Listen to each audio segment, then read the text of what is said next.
अगर आप भी कर रहे हैं finance account assistant, sub inspector और जूनियर असिस्टेंट एग्जाम की प्रिपरेशन, तो इंस्टॉल करें हमारी JKSSB online tutorial Android app from play store. Install करने के बाद ऐप को ओपन करें। ओपन करने के बाद बैच पे क्लिक करें, देन प्लस आइकन पे क्लिक करके यहाँ बैच को प्लेस करें जेकेएसएसबी 2। जेकेएसएसबी सारा एक साथ है और सारा स्मॉल लेटर में होगा। बैच कोड एंटर करने के बाद ओके कर दें और आप हमारे बैच में ऐड हो जाओगे। इस बैच में आपको lectures, practice sets, doubt clearance जैसी सभी फैसिलिटीज प्रोवाइड की जाएंगी। Thank you.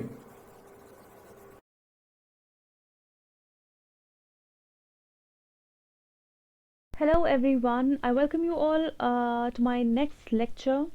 आज तो लेक्चर नहीं है बट आज हम MCQs करेंगे जो भी हमने अभी तक पढ़ा। हमने हमने प्रेजेंट टेंस कंप्लीट किया है, उसके चारों एस्पेक्ट्स हमने कंप्लीट किए हैं, be it simple present, be it present continuous, be it present perfect और be it present perfect continuous. ये चारों एस्पेक्ट्स हमने डीपली पढ़े हैं। लेकिन आज ये लेक्चर स्टार्ट करने से पहले I would like to draw your attention towards few important things which I think is important to be discussed with you people. ठीक है, क्या होता है कि जब भी हम किसी भी competitive एग्जाम की प्रिपरेशन कर रहे होते हैं तो हमारे दिमाग में there are lot of questions which arise in our mind. बहुत सारे क्वेश्चंस होते हैं जो हमारे दिमाग में पॉप अप हो जाते हैं कि जो भी हम पढ़ रहे हैं, फॉर एग्जाम्पल आपको मैं पढ़ा रही हूँ तो आपके दिमाग में एक क्वेश्चन आ रहा होगा कि जितना भी मैम पढ़ा रही है क्या वो सारा इम्पॉर्टेंट है, क्या इसके अलावा भी कुछ और आएगा, क्या कोई रूल छूट गया होगा, क्या कुछ और पढ़ने की ज़रूरत है हमें, क्या कोई बुक कंसल्ट करने की ज़रूरत है, क्या कोई दूसरा सोर्स देखने की ज़रूरत है। मे बी कुछ एग्ज़ाम में छूट जाए बिकॉज आप एक भी ऑब्जेक्टिव छोड़ना नहीं चाहते हो एग्ज़ाम्स में। जब हम प्रिपेयर कर रहे होते थे कंपेटिटिव एग्ज़ाम्स के लिए तो हमारे दिमाग में भी ये सारे क्वेश्चंस आते थे। लेकिन एक चीज़ है, इन सारे कन्फ्यूजन्स का, इन सारे क्वेश्चंस का मैं आपको आंसर देना चाहती हूँ कि जितना भी मैं आपको पढ़ा रही हूँ, ठीक है, English, I am just taking your English subject, तो जितना भी मैं आपको इंग्लिश में पढ़ा रही हूँ इसके अलावा आई गारंटी यू, इसके अलावा आपको एग्ज़ाम्स में कुछ भी नहीं पूछा जाएगा। ऐसा कोई रूल नहीं है, ऐसा कोई पॉइंट नहीं है जो मैं यहाँ पे डिस्कस नहीं करूँगी आपके साथ, या जो यहाँ पे छूट जाएगा और एग्ज़ाम में पूछा जाएगा। You don't need to look into any book, you don't need to peep into any book, or you don't need to look for any source, ताकि आपको एक अलग इन्फॉर्मेशन, एक एक्स्ट्रा इन्फॉर्मेशन मिले। आपको हर एक information regarding which is important from the perspective of your exams वो आपको दी जाएगी। ऐसी कोई चीज़ नहीं है जो आपको नहीं पढ़ाई जाएगी। You only have to give 30 minutes to a particular lecture every day. जो भी आएगा, जो भी लेक्चर अपलोड होगा, आपको बस वो देखना है, वो पढ़ना है, ध्यान से पढ़ना है, वो रिवाइज करना है। उसके अलावा एग्जाम्स में कुछ भी नहीं पूछा जाएगा। I assure you of that thing. ऐसा कुछ भी नहीं होगा जो आपको नहीं पढ़ाया जाएगा। अगर कोई पॉइंट रह भी जाता है वो MCQs के थ्रू कवर करवाया जाएगा। ठीक, MCQs के लिए आप चाहते ही हो कि आपको प्रैक्टिस करवाया जाए, तो उसके लिए भी आपको कोई सोर्स या किसी और बुक को कंसल्ट करने की ज़रूरत नहीं है। You don't have to waste your time for looking for fumbling out for different things, for different information. आपको ऐसा कुछ भी करने की ज़रूरत नहीं है। सिर्फ ये 30 मिनट जितना हम आपको पढ़ा रहे हैं वो 30 मिनट्स आप आराम से पढ़ लो और उन्हीं चीज़ों को रिवाइज करो। और आपका MCQ, आपका जो प्रैक्टिस सेट है वो भी आपको हम ही करवाएंगे। वी कलेक्ट इन्फॉर्मेशन, हम यहाँ पे ऑलरेडी मेहनत कर रहे हैं एक पर्टिकुलर लेक्चर बनाने के लिए। We try to collect information from wherever we can, from every nook and corner we try to collect the information and we present it in front of you, ताकि आपको वो मेहनत ना करनी पड़े, आपका वो टाइम वेस्ट ना हो, आपका वो टाइम बच जाए और आप वो टाइम सारा किसको दे पाओ, अपनी पढ़ाई को, ना कि मटेरियल ढूंढने में। ठीक है, तो ये यही मुझे आपको कहना था कि जितना आपको पढ़ाया जा रहा है इन वीडियोस में, that is enough for you and that is all. मुझे नहीं लगता कि जितना मैंने प्रेजेंट टेंस में आपको पढ़ाया है इसके अलावा कुछ भी है जो रह जाता है। ठीक है, तो बस आप ये लेक्चर सुनते जाओ, प्रैक्टिस जो हम आपको करवा रहे हैं वो प्रैक्टिस वो वीडियोस देखते जाओ। आई एम श्योर कि जितने अगर 10 मार्क्स है इंग्लिश में, वो आपको मतलब उसमें से एक भी पॉइंट कहीं नहीं जाएगा, प्रोवाइडेड कि आपने सारे लेक्चर्स अच्छे से और ध्यान से सुने हो। अपार्ट फ्रॉम दैट, कुछ बच्चों ने कमेंट किया था कि टेंसेस शायद किसी पोस्ट में नहीं है, आई गेस जूनियर असिस्टेंट में नहीं है कि अकाउंट असिस्टेंट में नहीं है, ऐसे कुछ क्वेश्चंस कुछ बच्चों ने पूछे थे। या जो नया सिलेबस, रिवाइज सिलेबस आया है उसमें टेंसेस शायद नहीं है। तो ऐसा कुछ भी नहीं है। आप एक चीज़ दिमाग में रख लो, टेंसेस सिलेबस में हो या ना हो, अगर आपके सिलेबस में नरेशंस है, अगर आपके सिलेबस में एक्टिव एंड पैसिव वॉइस है, तो उसके लिए आपको टेंसेस पढ़ना ज़रूरी है। You can not understand narrations और active passive without having the knowledge of tenses. और अगर आपको टेंसेस पढ़ना है तो पहले आपको वर्ब्स की नॉलेज होनी चाहिए कि वर्ब क्या होता है। तो ये सारे टॉपिक्स जो है ये कनेक्टेड है, ये इंटरकनेक्टेड है।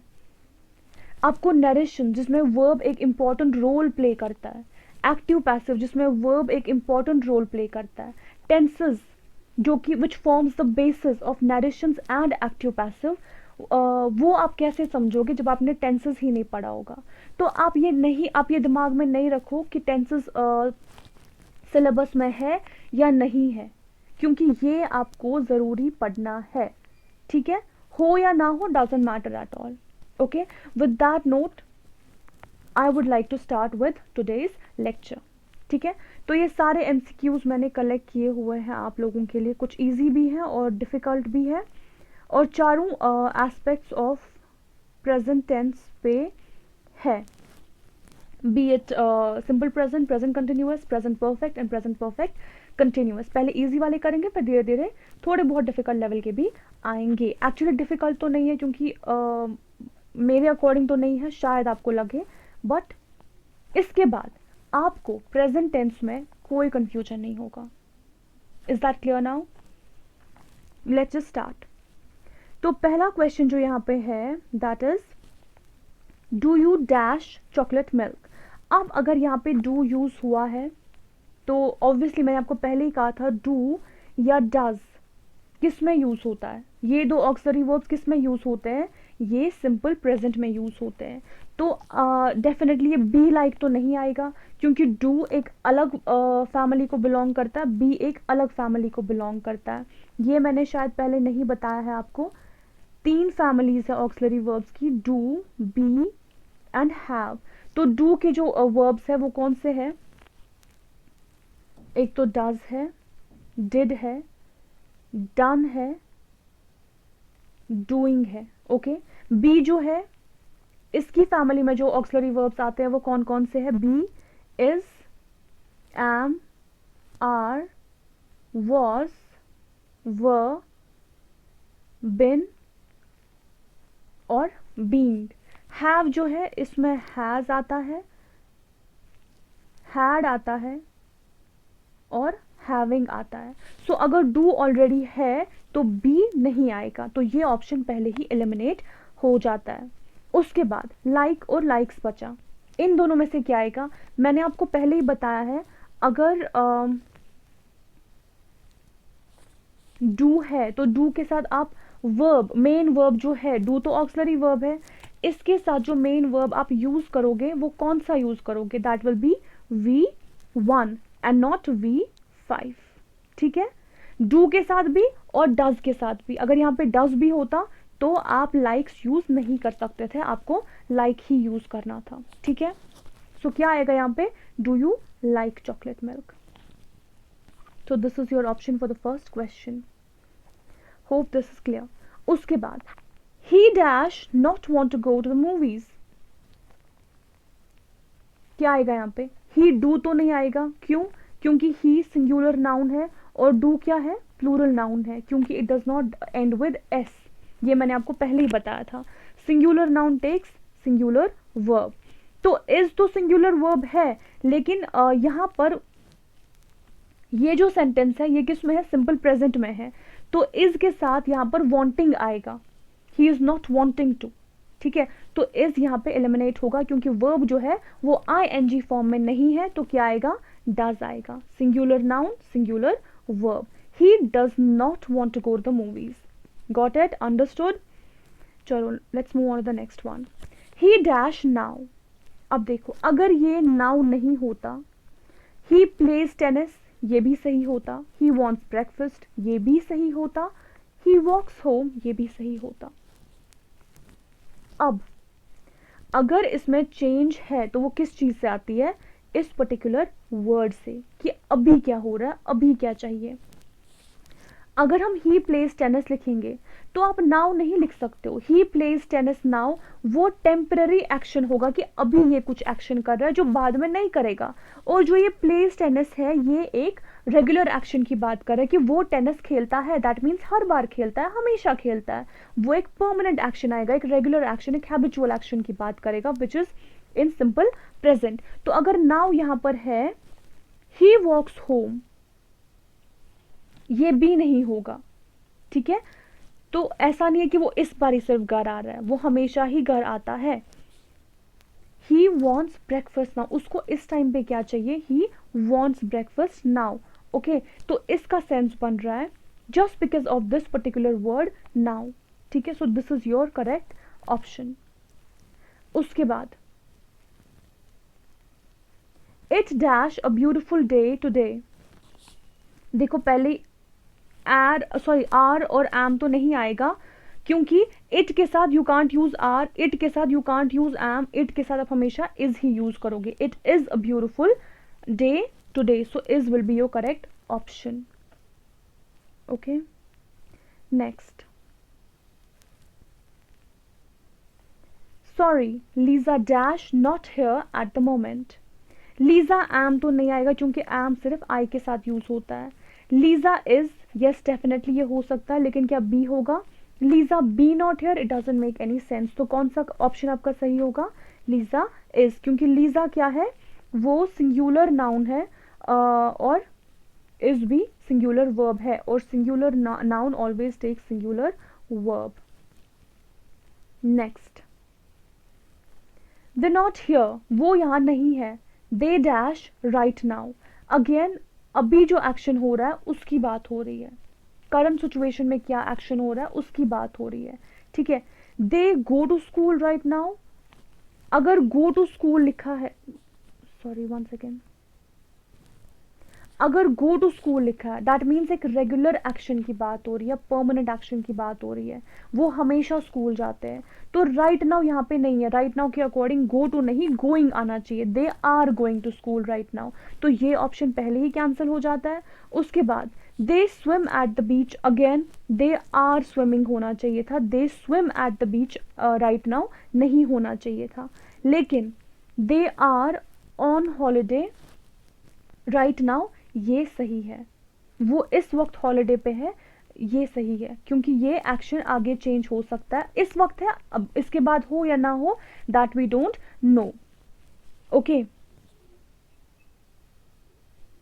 सो कौन सा ऑप्शन सही है आपका, they are on holiday right now. Next, Robert dash not go to my school, Robert is नहीं हो सकता, क्यों, क्योंकि यहाँ पे गो जो है वो V1 फॉर्म में है, इस के साथ वर्ब क्या आना चाहिए, V4 फॉर्म में, ING फॉर्म में, तो ये ऑप्शन एलिमिनेट हो जाता है।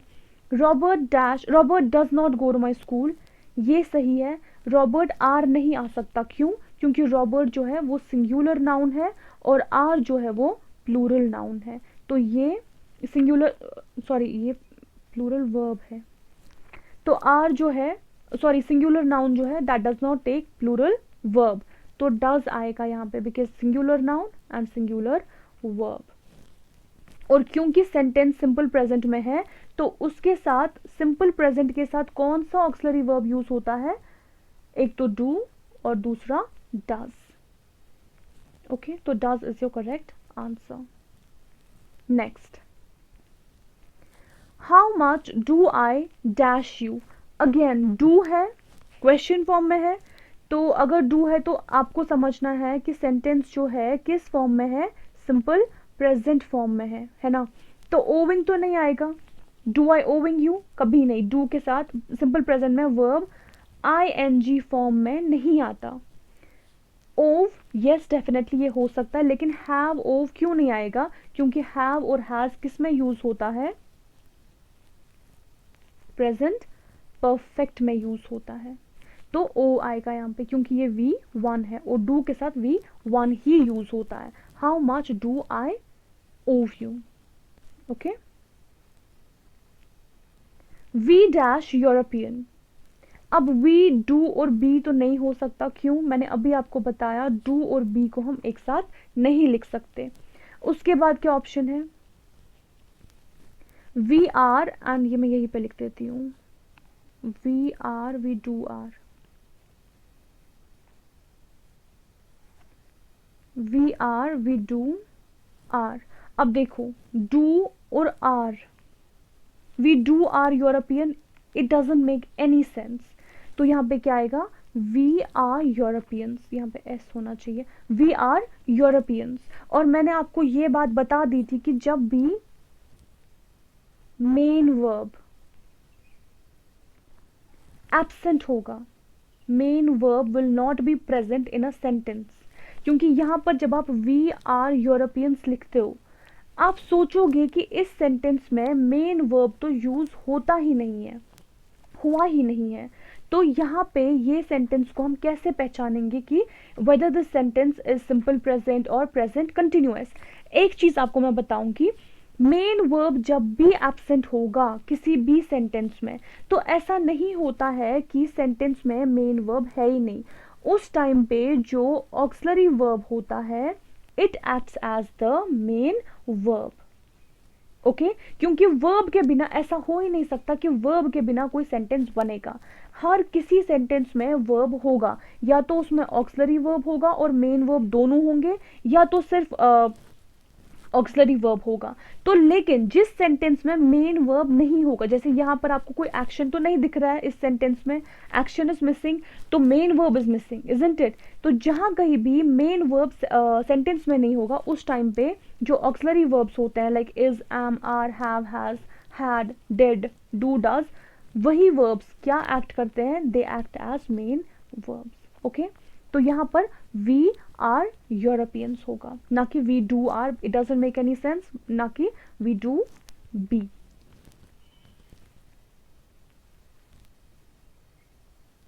Okay next, you dash so happy today. अब यू के साथ लुक्स तो नहीं आएगा, क्यों, क्योंकि आई और यू जो है, ये जो रूल फॉलो करते हैं, that stands as an exception to the rule कि singular noun takes singular verb. क्योंकि आई के साथ सिंगुलर वर्ब यूज नहीं होता, यू के साथ सिंगुलर वर्ब यूज नहीं होता, तो ये लुक्स जो है it is in the singular form, है ना, एस से एंड हो रहा है, तो ये यू के साथ नहीं आएगा। अब you be so happy today, it doesn't make any sense, you can write it in the form of a wish, तो वहां पे मे पहले आना चाहिए, may you be happy today, okay. तो फिर भी सो नहीं आएगा वहां पे, so it doesn't make any sense grammatically. अब क्या बचा, सीम, तो you seem so happy today, यहाँ पर यू के साथ सीम जो है वो V1 फॉर्म में है, प्लूरल फॉर्म में है, तो ये ग्रामेटिकली करेक्ट होगा इस सेंटेंस के लिए। You seem so happy today, आप आज बहुत खुश लग रहे हो, ओके। आई डैश यू, अब यहाँ पे हेटिंग तो नहीं आएगा, V4 फॉर्म में तो वर्ब नहीं आएगा। आई हेट यू, हाँ ये करेक्ट है, आई हेटेड यू, ये हेट्स है यहाँ पे, okay, HATES। I hates you नहीं होगा यहाँ पे, क्यों, क्योंकि आई के साथ आप वी जो है फिफ्थ फॉर्म में यूज नहीं कर सकते हो, you need to use verb in the first form, तो वो कौन सा है, hate, I hate you, okay. Next, he dash him, okay. अब ही के साथ आप रिमेंबर नहीं लिख सकते हो, वाई? क्योंकि ही है, सिंगुलर नाउन है, and it will take verb in the fifth form, जो कि सिंगुलर वर्ब होगा, है ना, जो कि एस में एंड होते हैं, या ई एस में, या आई ई एस में। तो ही रिमेंबर हिम नहीं होगा, फिर क्या आएगा? ही रिमेंबरिंग नहीं है, क्योंकि ही इज आना चाहिए। इसके पहले रिमेंबरिंग तभी आएगा जब सेंटेंस में क्या होगा? इज, एम, आर होगा, इजंट इट? तो रिमेंबरिंग भी नहीं आएगा, ही के साथ रिमेंबर्स आएगा। Okay, he remembers him. He singular noun और रिमेंबर्स भी क्या है? सिंगुलर वर्ब, V5 फॉर्म में है। तो ये this will be the correct option for this particular sentence. उसके बाद dash they coming over for dinner. अगर दे ऑलरेडी है और यहाँ पे कमिंग है V4 फॉर्म में, है ना, verb in its ING form, जिसको जेरेंड भी बोलते हैं और प्रेजेंट पार्टिसिपल भी बोलते हैं। ओके, V4 वर्ब को verb in the form of ING भी बोलते हैं, जेरेंड भी बोलते हैं, प्रेजेंट पार्टिसिपल भी बोलते हैं, ठीक है। लेकिन जब ये एज अ जेरेंड यूज होता है, it is used as a noun, ये बात आप याद रखना। चलो जेरेंड को बोल ही जाओ, इट विल कंफ्यूज यू, ये बाद में हम इसकी बात करेंगे, ठीक है। तो वर्ब ING फॉर्म में, V4 या प्रेजेंट पार्टिसिपल। तो यहाँ पे उसके अकॉर्डिंग एम तो नहीं आएगा, क्योंकि एम जो है वो प्रेजेंट सिंपल में यूज होता है, ना कि प्रेजेंट कंटिन्यूअस में। अब बचा इज या आर। अब इज या आर में से कौन सा यूज होगा? इज यूज होगा नहीं, क्यों? क्योंकि दे क्या है? प्लूरल नाउन है। इज क्या है? सिंगुलर वर्ब है। प्लूरल नाउन के साथ सिंगुलर वर्ब आएगा कि प्लूरल वर्ब आएगा? प्लूरल वर्ब आएगा। तो इज और एम में से प्लूरल कौन सा है? आर प्लूरल है, तो यहाँ पे क्या आएगा? Are. Are they coming over for dinner? ठीक, I hope you have understood this much. तो Maxwell dash not sleeping on a sofa. Again negative sentence है क्योंकि नॉट यूज हुआ है, लेकिन ये प्रेजेंट कंटिन्यूअस में है, और प्रेजेंट कंटिन्यूअस का दूसरा नाम क्या है? Present progressive tense. Present progressive tense. अब एम होगा प्रेजेंट कंटिन्यूअस के हिसाब से? बिल्कुल नहीं होगा। इज और आर में से देखना है, क्योंकि इज, एम, आर ही है जो प्रेजेंट कंटिन्यूअस के साथ होता है। आई थिंक मैंने यहां पर कहा कि एम जो है वो सिंपल प्रेजेंट में यूज होता है, सॉरी फॉर दैट। तो इज, एम, आर तीनों प्रेजेंट कंटिन्यूअस के लिए ही यूज होते हैं, लेकिन एम जो है वो सिर्फ आई के साथ यूज होता है। Okay, so sorry about that अगर मैंने वैसा कहा है तो।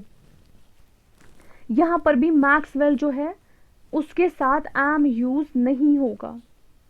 ओके, तो इज या आर में से क्या यूज होगा? आर नहीं हो सकता, क्योंकि उसके लिए हमें प्लूरल नाउन चाहिए। तो मैक्सवेल एक इंसान है, तो ये सिंगुलर नाउन है, इसके साथ आर यूज नहीं होगा। तो क्या यूज होगा? इज।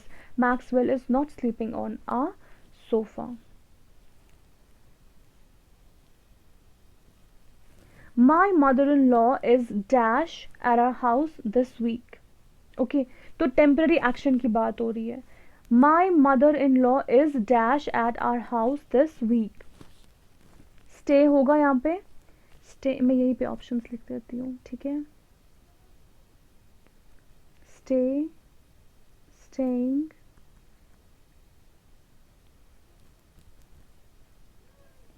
ओके। तो इन तीन ऑप्शंस में से कौन सा यूज होगा? माई mother in law is stay तो नहीं हो सकता, V1 है, और इज, एम, आर के साथ वर्ब जो है V1 फॉर्म में कभी यूज नहीं होगा, तो ये यहीं पे एलिमिनेट होगा। अब इज है तो बी तो यूज नहीं होगा ना, क्योंकि इज बी फैमिली को ही बिलोंग करता है। जब बी इज ऑलरेडी है तो बी दूसरा हम नहीं लिख सकते हैं। इज के साथ आप बीइंग देखोगे, लेकिन एक्टिव और पैसिव वॉइस में यहाँ पर उसकी बात नहीं हो रही है, लेकिन बी यहाँ पे नहीं होगा। So what about stay? अब क्या बचा? स्टेइंग बचा यहाँ पे। My mother in law is staying at our house this weekend. This week शायद था ये, हाँ this week. Okay, next one, I dash my dinner right now. Again temporary action की बात हो रही है कि इस वक्त मैं डिनर खा रही हूं। आई ईट माई डिनर नहीं है क्योंकि वो रेगुलर एक्शन होगा। आई ईटिंग माई डिनर क्योंकि ये गलत है, आई ईटिंग नहीं हो सकता है। फिर वहां पे आई एम ईटिंग होना चाहिए था, जो कि तीसरा ऑप्शन है हमारा। तो कौन सा ऑप्शन करेक्ट होगा? आई am eating my dinner right now. Okay, अगर यहाँ पे राइट नाउ नहीं होता तो क्या आता? आई ईट माई डिनर। फिर वहां पे कुछ और अदर वर्ड्स यूज हुए होने चाहिए थे।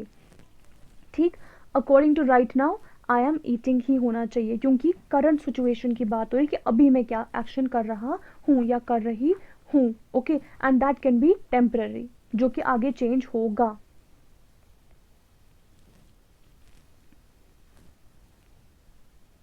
Next, my sister dash Spanish. My sister learn Spanish. Learn तो V1 फॉर्म में है, सिस्टर सिंगुलर नाउन है, तो लर्न नहीं हो सकता। लर्निंग नहीं हो सकता क्योंकि वहां पर आपको इज चाहिए, इजंट इट, तो ये भी गलत। तो क्या बचा? Is learning. ये बिल्कुल करेक्ट है, my sister is learning Spanish. Okay,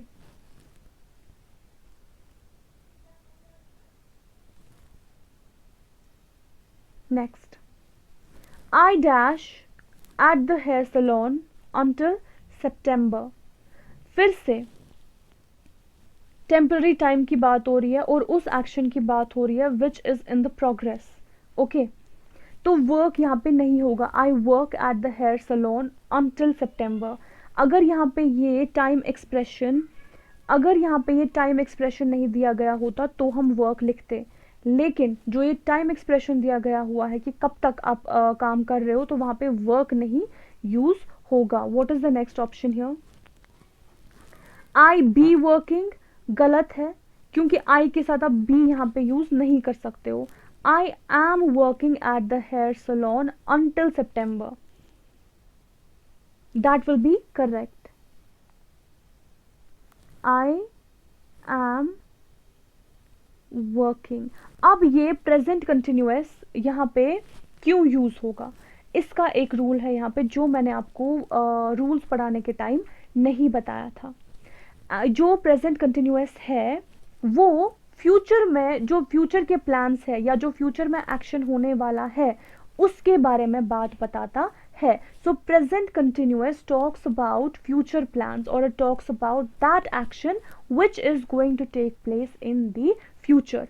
तो ये अंटिल सितंबर की बात अगर कर रहा है कि फ्यूचर में ये सितंबर तक वहां इस सैलून में काम करेगी। So I am working at the hair salon until September.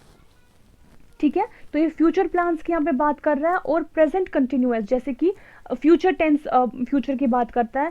Similarly आप प्रेजेंट कंटिन्यूअस को फ्यूचर प्लान्स को स्टेट करने के टाइम बता सकते हो, यूज कर सकते हो। Got it? Got this rule कि प्रेजेंट कंटिन्यूअस जो है वो फ्यूचर प्लान्स के बारे में बताने के लिए भी यूज होता है। ठीक, okay, next one, we dash at a fancy restaurant tonight. Jason decided this yesterday. तो जेसन ने ये डिसाइड किया कि we dash at a fancy restaurant tonight. Again future की बात हो रही है कि आज रात को, आज शाम को हम क्या करने वाले हैं? फैंसी रेस्टोरेंट में खाने वाले हैं। तो वी ईट नहीं आएगा, मैंने अभी बोला प्रेजेंट कंटिन्यूअस यूज होता है फ्यूचर प्लान्स के बारे में फ्यूचर प्लान्स के बारे में if you have to talk about future plans तो आप क्या यूज करोगे? Present continuous. तो वो ईट्स भी नहीं हो सकता, क्यों? वो ग्रामेटिकली भी गलत होगा, वी ईट्स नहीं आ सकता। So we are eating. एक तो ऑक्सिलरी वर्ब भी है और वर्ब ing फॉर्म में भी है, which makes it present continuous. We are eating at a fancy restaurant tonight. ठीक है, next, Why dash playing football tomorrow? अब playing है तो that means verb जो यूज हुआ है ing फॉर्म में यूज हुआ है, और ing फॉर्म किस में यूज होता है? प्रेजेंट कंटिन्यूअस में यूज होता है। ठीक है, तो यहाँ पे प्रेजेंट कंटिन्यूअस जो टेंस है वो किस एस्पेक्ट में यूज हुआ है, वो किस फॉर्म में यूज हुआ है, वो क्वेश्चन फॉर्म में यूज हुआ है, और ना कि येस नो क्वेश्चन बल्कि WH क्वेश्चन में यूज हुआ है, इजंट इट। तो WH क्वेश्चन के हिसाब से हमारा रूल क्या बनता है, पहले WH यूज होगा, उसके बाद ऑक्सिलरी वर्ब यूज होगा, इजंट इट, उसके बाद सब्जेक्ट यूज होगा, इजंट इट। तो WH question, auxiliary verb and subject, हमें ये देखना है इस हिसाब से कौन सा ऑप्शन हमारा सही बनता है। वाई ही नॉट इज, देखो WH पहले सब्जेक्ट फिर नॉट यूज किया है, क्या ये सही है, गलत है। हमें व्हाट के बाद, हमें वाई के बाद क्या मिलना चाहिए, auxiliary verb. Why he again subject use हुआ है तो ये भी नहीं है, तो इस हिसाब से हमारा कौन सा ऑप्शन आता है, थर्ड ऑप्शन। पहले इज आएगा विच इज ऑक्सिलरी वर्ब, फिर ये नेगेटिव में है तो नॉट आएगा, है ना, उसके बाद सब्जेक्ट आ रहा है। तो जो हमारा रूल बनता है प्रेजेंट कंटिन्यूअस इंटेरोगेटिव में, इंटेरोगेटिव नेगेटिव में, उस हिसाब से ये ऑप्शन हमारा करेक्ट है। और उसका क्या मैंने अभी बताया आपको, क्या है उसका rule, WH question, auxiliary verb, अगर अगर नेगेटिव है तो नॉट आएगा यहाँ पे, एंड देन सब्जेक्ट। तो ये तीसरा ऑप्शन हमारा करेक्ट बनता है उस हिसाब से।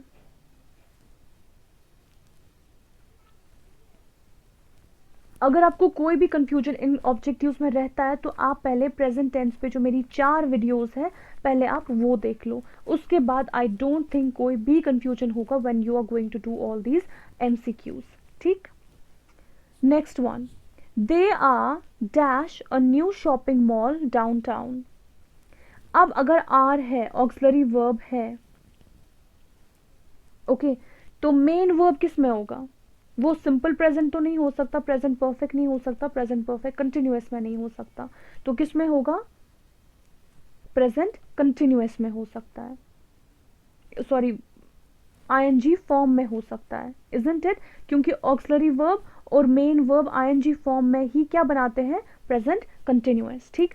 सो they are opening a new shopping mall downtown. तो यहाँ पर स्पेलिंग ही गलत दी गई है, ओके, यहाँ पे आपको कोई और रूल के हिसाब से गलत ऑप्शंस नहीं दिए गए हैं, बट स्पेलिंग्स के हिसाब से गलत ऑप्शंस दिए गए हैं। So according to the correct spelling आपका जो पहला ऑप्शन है वही आपका करेक्ट ऑप्शन है, ठीक है। Next one, Melissa is dash down on her bed. अब यहाँ पे कौन सा ऑप्शन आएगा, मेलिसा इज लाइंग डाउन, जो कि तीनों जो ऑप्शंस है वो ING फॉर्म में दिए गए हैं। अगेन यहाँ पे स्पेलिंग एरर है, ओके, तो पहली भी गलत है, दूसरी भी गलत है, third one is correct, LYING, Melissa is lying down on her bed. Next one, what dash for breakfast, what do usually you have. अब ये सिंपल प्रेजेंट जो है, सिंपल प्रेजेंट जो है उसका इंटेरोगेटिव फॉर्म है, इजंट इट। तो simple present interrogative का रूल क्या है, पहले WH होगा, देन ऑक्सिलरी वर्ब होगा, then subject. So what do usually you have, गलत, what are you usually having for breakfast. When you talk about regular actions, you don't use present continuous there. What have you usually? यहाँ पे auxiliary verb नहीं है, यहाँ पे सीधे main verb use किया गया है। What do you usually have? So this one is correct. पहले what आएगा, फिर do ऑक्सिलरी वर्ब, फिर you सब्जेक्ट, उसके बाद ही सारे अदर वर्ड्स यूज होंगे, okay. What do you usually have for breakfast? Okay, ये ग्रामेटिकली करेक्ट है, मगर अगर आप रेगुलर एक्शन की बात कर रहे हो तो उसमें प्रेजेंट कंटिन्यूअस यूज नहीं होता है, that is why it becomes wrong, ठीक है। सो फोर्थ ऑप्शन जो है हमारा वो हमारा सही ऑप्शन बनता है, किसके according, simple present interrogative questions के अकॉर्डिंग, ठीक है।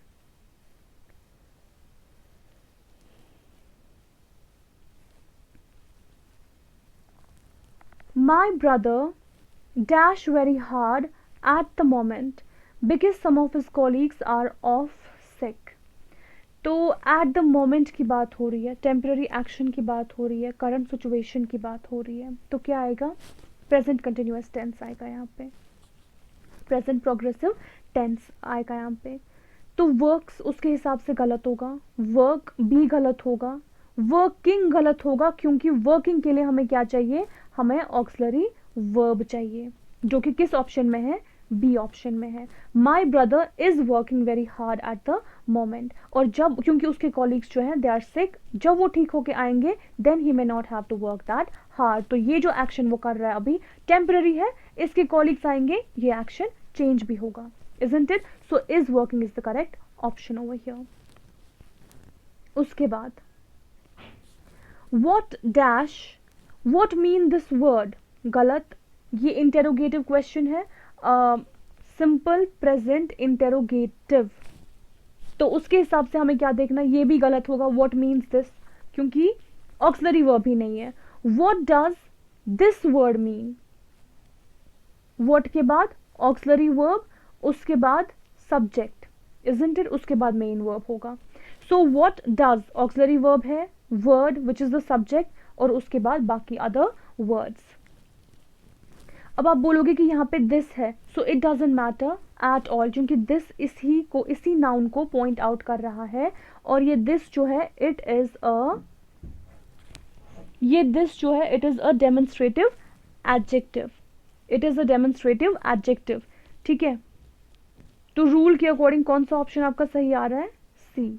Okay, I think we have exceeded more than 30 minutes, it's 36 minutes video, so I'm going to stop this video over here only. Tomorrow we are going to discuss all these objectives in the next video. Okay, hope you have understood this lecture. Take care, bye bye.